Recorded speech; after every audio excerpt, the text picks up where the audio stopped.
पुणे में Porsche car हादसे में मध्य प्रदेश के 2 इंजीनियरों की जान चली गई। अब दोनों के परिवार आरोपी को सजा दिलाने और इस मामले में इंसाफ की गुहार लगा रहे हैं। इसके साथ वो कह रहे हैं कि उनके बच्चों के बहुत से सपने थे, अरमान थे, वो सब अधूरे रह गए। उन्होंने ये भी कहा कि आरोपी के साथ जेल में मेहमानों जैसा रवैया अपनाया जा रहा है और इस केस को मध्य प्रदेश ट्रांसफर किया जाए तभी उन्हें इंसाफ मिलेगा। हादसे में जिन 2 लोगों की जान गई, अब उनकी अस्थियों को परिवार ने नर्मदा नदी में विसर्जित किया है। सुरेश कुमार कोष्टा ने बेटी की अस्थियों को विसर्जित करने के बाद कहा कि जो व्यक्ति पब में शराब पीकर हजारों रुपए उड़ाता है, महंगी कारों में घूमता है, उसके साथ नाबालिग जैसा व्यवहार कैसे किया जा सकता है? उसे ऐसे अपराध से कैसे बचने दिया जा सकता है जिसमें 2 युवा प्रतिभाशाली इंजीनियरों की बिना किसी गलती के जान ले ली गई। इसके साथ ही इसे सख्ती से निपटा जाना चाहिए।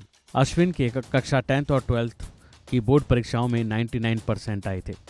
फिर वो इंजीनियरिंग की पढ़ाई करने के लिए पुणे चली गई, जहां उसने 90% मार्क्स प्राप्त किए। वो हमेशा उज्जवल भविष्य के लिए कड़ी मेहनत करती रहती थी। उन्होंने बताया कि अश्विनी का जन्मदिन जून में आता है। मैं उसी महीने रिटायर भी होने वाला हूँ। हम दोनों इसी मौके को मनाने के लिए तैयारी कर रहे थे। अश्विनी हमारे लिए होटल बुक करने वाली थी। दुखी पिता ने कहा कि जांच की निगरानी सुप्रीम कोर्ट या फिर बॉम्बे हाई कोर्ट द्वारा की जानी चाहिए। उन्होंने रोते हुए कहा कि तभी निष्पक्ष जांच संभव है। अब आपको बताते हैं कि अनीश के पिता ओम प्रकाश अवधिया ने क्या कहा। उमरिया में रहने वाले ओम प्रकाश अवधिया का दिल दर्द से कर्रा रहा है। उन्होंने कहा कि अनीश ने कहा था कि वो परिवार के सभी बच्चों को अच्छी शिक्षा दिलाएगा। उसे उच्च शिक्षा के लिए लंदन भी जाना था। मेरे पास सिर्फ एक प्रिंटिंग प्रेस है और अपनी मामूली कमाई से ही मैंने अपने बच्चों को पढ़ाया है। अब उसके जाने से हमारे सारे सपने टूट गए हैं। इस मामले की सुनवाई मध्य प्रदेश में होनी चाहिए, पुणे में नहीं। तभी न्याय मिल सकता है। नाबालिग आरोपी के साथ थाने में मेहमानों की तरह व्यवहार किया जा रहा है। उसके पास लाइसेंस भी नहीं था।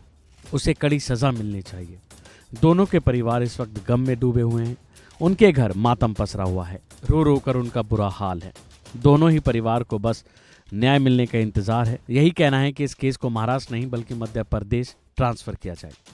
अभी के लिए फिलहाल इतना ही। खबरों में बने रहने के लिए देखते रहिए वन इंडिया हिंदी।